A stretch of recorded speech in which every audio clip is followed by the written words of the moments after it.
Missions Testimony, Part 2. In the last one, I explained how I gave my life to the Lord. Today, I'm going to explain my journey to Bikeyah. My journey started when I was 7 years old. I was sitting in the basement of Christian Chapel Foursquare when we were in the old building in historic Hayesville, the one that got taken out in '99 by the tornado.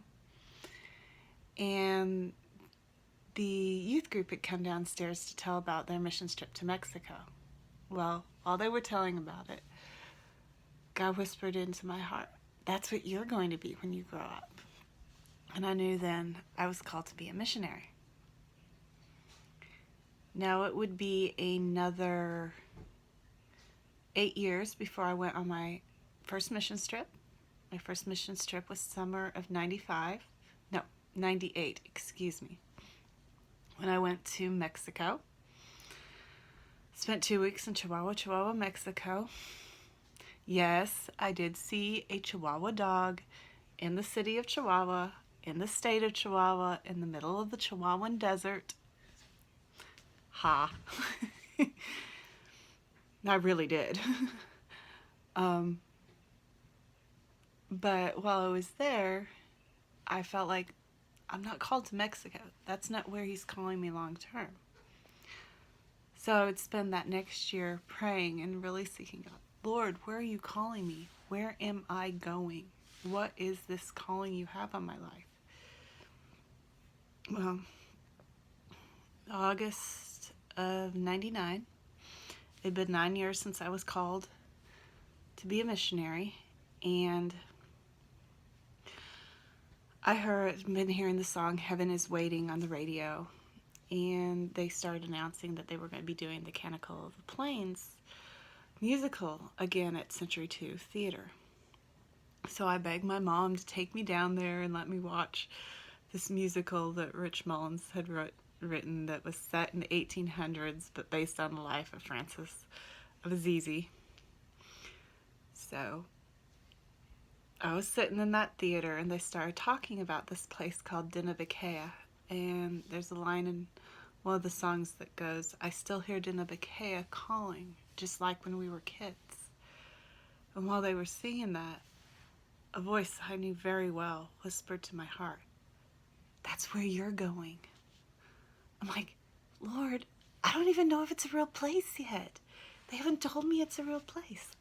"That's where you're going." I'm like, okay. So, needless to say, for most of the rest of it, I was sitting on the edge of my seat. Where are we going? Where am I going? Where are the characters going? Where am I going? And then later on in it, there's this character called Lefty up in the mountains of the Rockies, and they ask him, "Do you know where this place Bikeyah is? We're looking for it." He says, "Oh, I know Bikeyah. I know it well.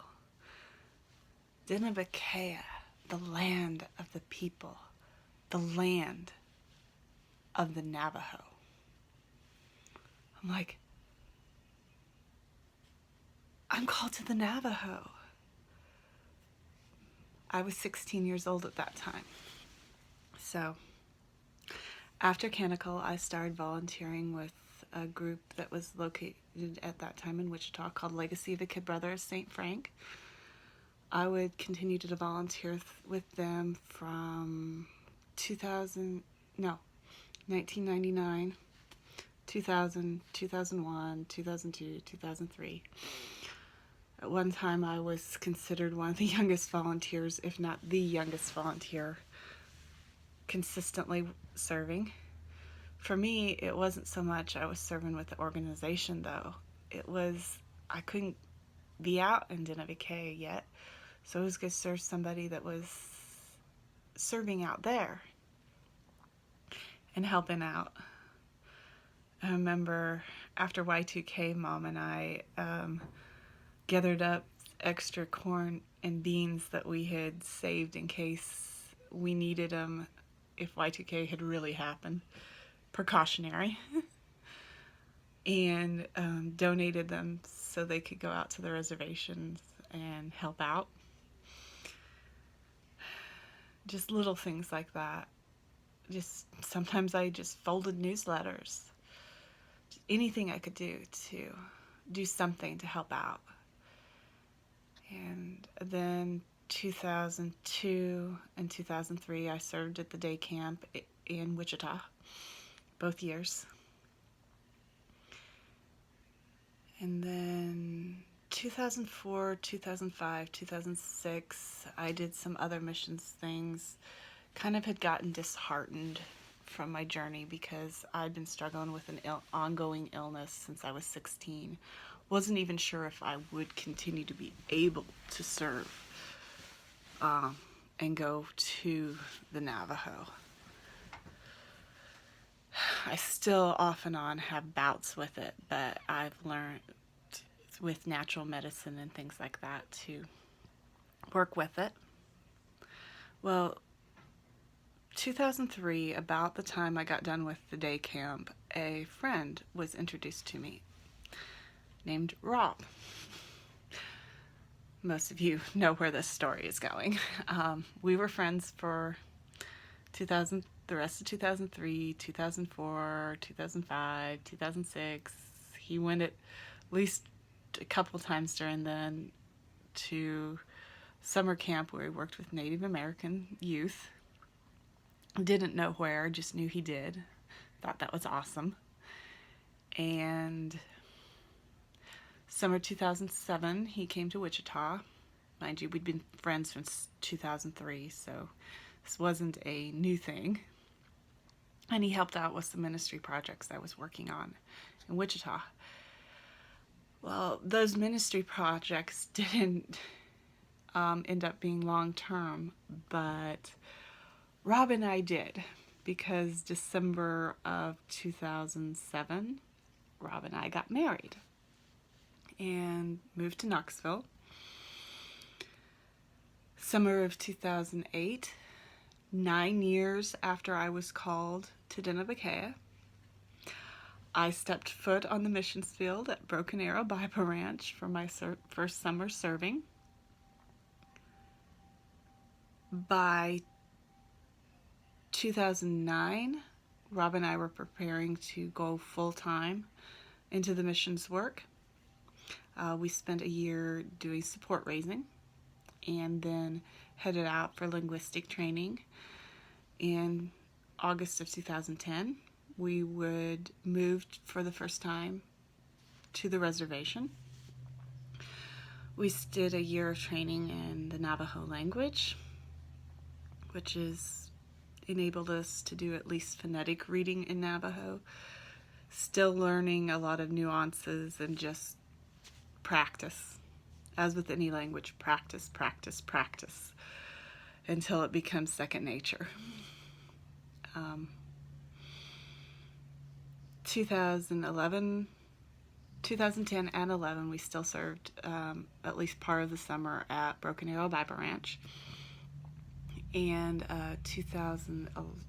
the autumn of 2011 through 2012, most of that year we served in Peru, New Mexico, helping out at a church there. A good friend of ours, Ty Platero, had invited us to help out, so we stayed. And Rob found out a lot of good friends of his live there as well, and they invited us to stay. So we stayed there for a time. Then at the time, we didn't announce why we were leaving the reservation. We announced we were leaving for a short-term furlough deputation trip because we did need to raise some funds.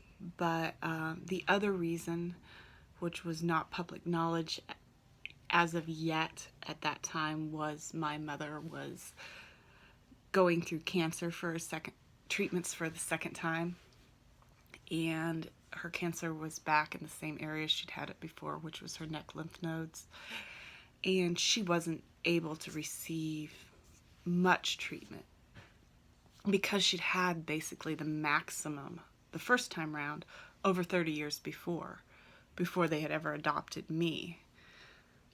So, as she said, it was well worth it that time round so that she'd have those 30 plus years with me.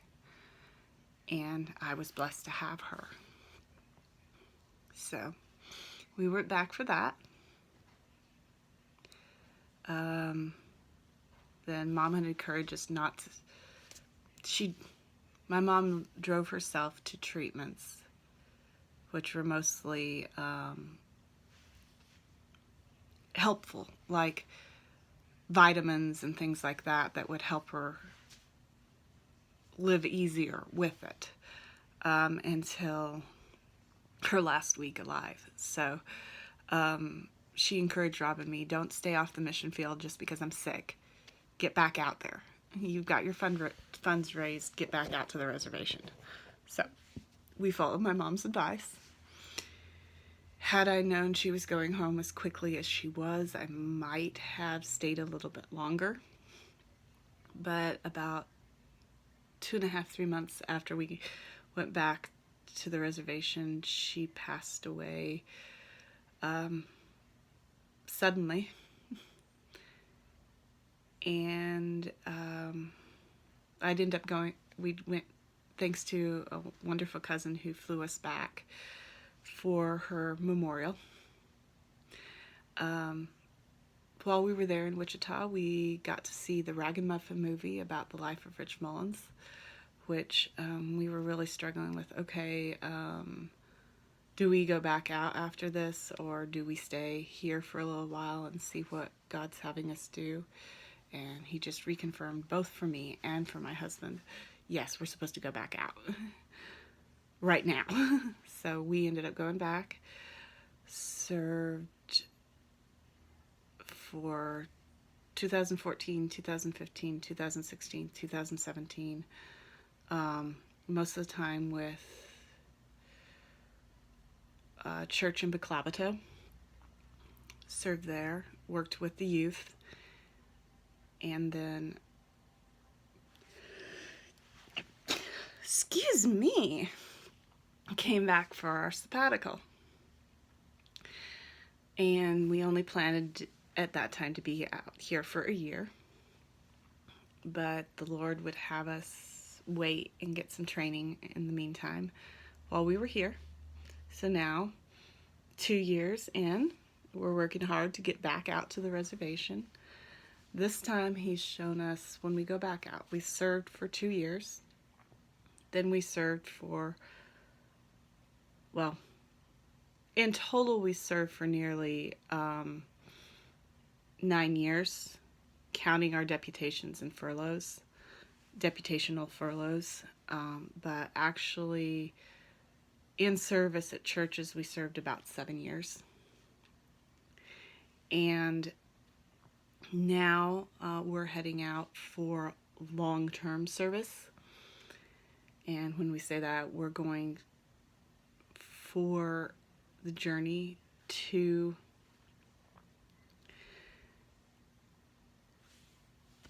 serve in a youth ranch discipleship ministry and working at a church plant. So both of those are long-term commitments. When we go out, we'll only be back for short-term visits to reconnect with supporters and friends and family, which I consider supporters the same thing. Supporters are our friends and family. And I just wanted to say, this time going back, the Lord really confirmed in my heart. We had just missed when we came back, getting to see the 20th year memorial they did for Rich Mullins. And I was looking up some songs for church, because I help out with Circle C Cowboy Church worship team. I'm basically a backup singer, nothing special, just that's how I serve. But I was looking up some songs to practice, and I stumbled on the 20th year memorial video on YouTube. And again, by no choice of mine, God used something connected with Rich Mullins to confirm my calling out to the Navajo. So God's not letting me off the hook of that calling that he gave me when I was 16. So that's our journey, and it will continue. That's my journey, and it will continue these next 30, 40, 50, maybe if I'm blessed, 60 years out on the reservation. God bless.